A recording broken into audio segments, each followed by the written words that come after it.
going to be a really fun, uplifting day of things clicking into place for you. You're going to understand so many things about what's been going on in your life experience as we move forward.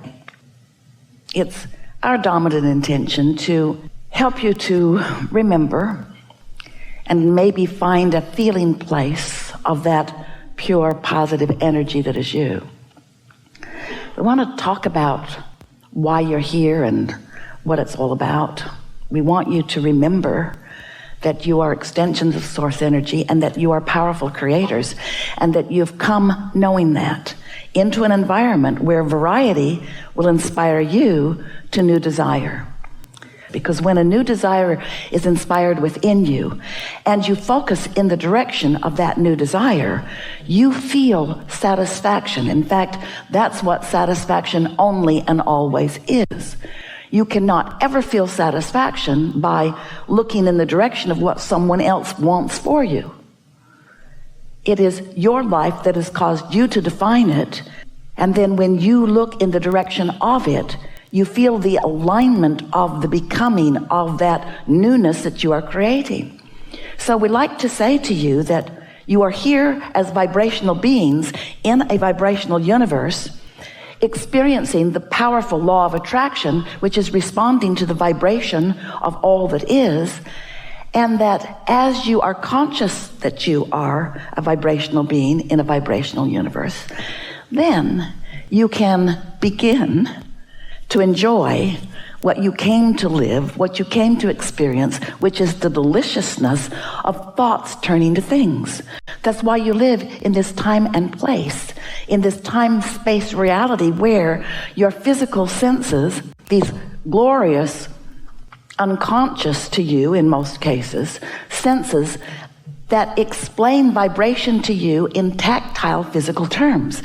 What you see is a translation of vibration. What you smell is a translation of vibration.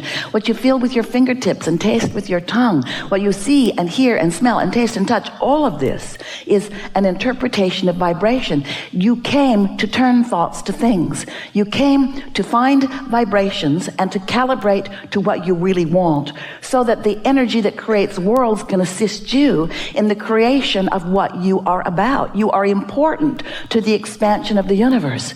You didn't come to fix something or to make up for something. You didn't come to fix a broken world. It isn't broken. You came for the joyous experience of delicious and deliberate conscious expansion. So sometimes you're having expansion, you're just not conscious about it. And sometimes you're in the phase of expansion where you're in step one, where you know what you don't want, and that doesn't feel so good to you. It's really helpful to know that there are other steps. That step one is contrast, that helps you to choose even when you don't know you're choosing. In other words, when you see something that you really don't want, you are launching a rocket of desire about what you do want, whether you know that you are or not. Step two is, once that takes place, the larger part of you focuses unequivocally on what you are asking for. Oh, that's when it really starts to get good. Because now you have source energy focused with you on your behalf about something that you want. We want to pause just for a moment here to amplify for you what that means. That means that you have on your side, on your team, non-physical energy who is non-resistant at all times. You have someone focused upon what you want with no downside to it, no contradiction to it. Do you know that one who's connected to this stream of well-being is more powerful than millions who are not? We cannot even find good analogies to help you to feel the difference between the power of a non-resisted thought and the weakness of a resisted thought. So you have on your side, on your team, source energy who is focused upon what you are asking for in a non-resisted way, which means heaven and earth are moving. Excuse the analogies because it just isn't really like that. But all things are moving on your behalf. All cooperative components are being gathered and assembled because your inner being is focused upon what you are asking for. The question is, Are you a cooperative component? The answer is usually not right away. In other words, you could be a cooperative component, and when you feel frisky and eager and excited about it, you are. But if you're doubtful and worried, if you're still coming from that place of defending why you want something by pointing out how bad it is not to have it, then you're not a cooperative component. But that doesn't stop the resourcefulness of the law of attraction and your source energy from gathering the cooperative components. And so you're doing step one and source is doing step two. When you ask, it is given. There is a vibrational gathering of all things necessary for the coming about of what you're asking for. In other words, your thoughts have already begun to turn to things. Step one, step two, you ask, it is given. But you cannot yet see it or hear it or smell it or taste it or touch it because it hasn't yet turned to things. It's a vibrational beginning. It's like the fetus in the womb. It is in the place of becoming. You have not yet fully given birth to it. But as humans, you don't want to be happy about it until you can see it and hear it and smell it and taste it and touch it. And that's what trips you up, because you keep looking for something that you want, and in its absence, instead of seeing what you want, you see the absence of it, and then you hold yourself without it because you get what you're focused upon, and you're focused upon the absence of what you want. You get how that goes? Now, if your inner being were also focused upon the absence of what you want, you'd feel no negative emotion because there would be no discordant vibration between you and you. But because your inner being is always focused upon what you want, when you focus in opposition, you sort of put a tug of war. You tear yourself apart a bit. That's a good way of saying it. So stop it. So here you are in your physical bodies. Magnificent physical bodies, bright as you intended to be, exploring life, giving birth to more, and now wanting to calibrate yourself into vibrational accord with what you're asking for. Sometimes, we know, you come to a gathering like this and you see a woman who seems pretty sure of what she's saying. She certainly likes the sound of it. And she's forceful and strong, and you might think, well, here's another person with a strong opinion, and maybe there's something of value for me. Maybe I'll take a piece of it, maybe I'll apply it, and maybe my life will improve as a result of it. And that's all fine. That's what is happening all over your world. You're witnessing one another and learning from each other and experiencing benefit from one another. And we like all of that. But there's another thing that we like that can happen for you here, and that is when we offer a suggestion to you, when we explain to you the laws of the universe, and we explain to you that there's an inner being you and there is a physical you, and that when there's harmony between the two, you feel wonderful.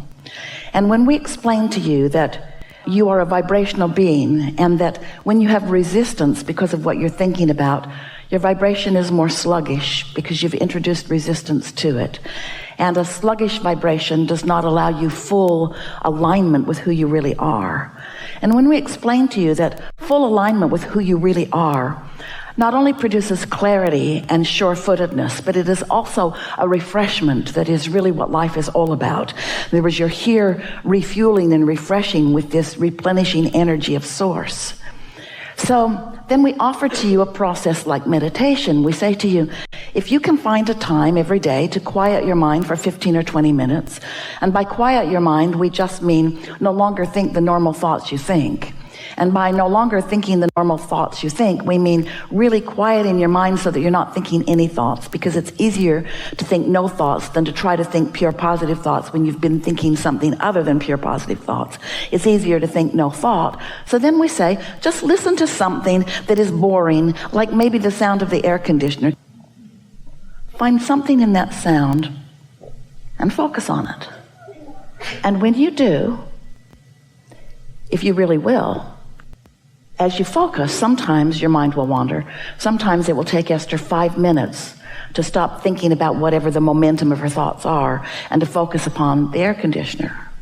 So your mind quiets, and when you stop thinking thoughts, you stop negative thought. And when you stop negative thought, you stop resistance. And when there's no resistance, your vibration rises. And when your vibration rises, You calibrate. You allow the natural calibration. You allow yourself to be a cooperative component to the frequency of your source, who, as it is gathering cooperative components, gathers you because you are non-resistant. You see, the law of attraction cannot ever gather a non-cooperative component. Law of attraction doesn't allow that. That's why we say cooperative components are being gathered. When you are meditating and your mind is quiet, you become a cooperative component to your own high frequency. You see how it works? So you allow yourself that rising of vibration, and as you do that, after a day or 2 or 3 or 4 or 5 or 10 or 20, 15 minutes, 20 minutes a day, what happens is you'll reach this state of non-resistant, where now the thoughts that your inner being is thinking about the important things in your life can be received by you. You'll find yourself actually thinking the thoughts that your inner being is thinking about the things that matter to you. Sometimes you'll have an epiphany. Sometimes it's just a thought of something that feels fun to do. Esther will have a thought like, I think I'll move the furniture around again. And it sounds silly, but it's a thought that feels good to her. And we have a few stories, we won't tell all of them to you here today, where that thought led to something, led to something, led to something, led to something. And after the fact, Esther understood how she was receiving from her inner being thoughts that were the path of least resistance. In other words, your inner being knows where you are in relationship to everything you want. And so as you find this new non-resistant place or state of being, your inner being will actually think a thought that will be easier for you to think. And as you think that thought, it will lead to that thought, which will lead to that thought. And before you know it, you're witnessing thoughts turning to things in your experience. So the point that we were making with all of that is, so now it's not just like someone who seems pretty sure about what she's talking about standing on the stage. Now you have first-hand experience where you've quieted your mind, you've achieved vibrational connection or calibration with your own inner being, you have felt the impulse about something, you've followed through with it, and now you understand how it all works. It's not just a theory that someone has, it's something that you have experienced and practiced, and once you've experienced it with one thing, you can do it with all things. We so much want you to understand that life has caused you to ask for so many things that you have enough in your vibrational reality to keep you living happily ever after for 20 or 30 lifetimes. And that when you reach this place of letting your resistance dissipate and letting your calibration or alignment to who you really are be a more dominant part of your experience, those who are watching you will begin noticing more of the things that they've heard you talking about that you desire flowing into your experience. They will notice an uptake in the way you feel. Your mood will be elevated. You will be happy and alive about life. You'll be eager about things. Your timing will be really good. You'll find yourself feeling an impulse to leave your house at just the right time to accommodate whatever's happening in traffic. You'll find yourself rendezvousing with people, some people you know and some people you don't even know, and you'll have the impulse to say something just at the right time that will be meaningful to them or to you or to both of you at the same time. In other words, you will be tuned into the knowledge and understanding that your inner being has about where you are in relationship to all things you want. And this is what we really want you to hear. You will be witnessing the deliberate creation of your own life experience, and nothing less than that will ever be satisfying to you. You are a creator, and you are the creator of your own reality. And you've come with others to bounce off one another, but to come to your own conclusions of what you want. And it is our powerful desire that you begin the living happily ever after right here, right now. Deprivation will never take you to anything that you want. There is no virtue in sacrifice. There is no virtue in putting yourself in a position of awkward behavior. You are powerful creators. And we are so happy to know you.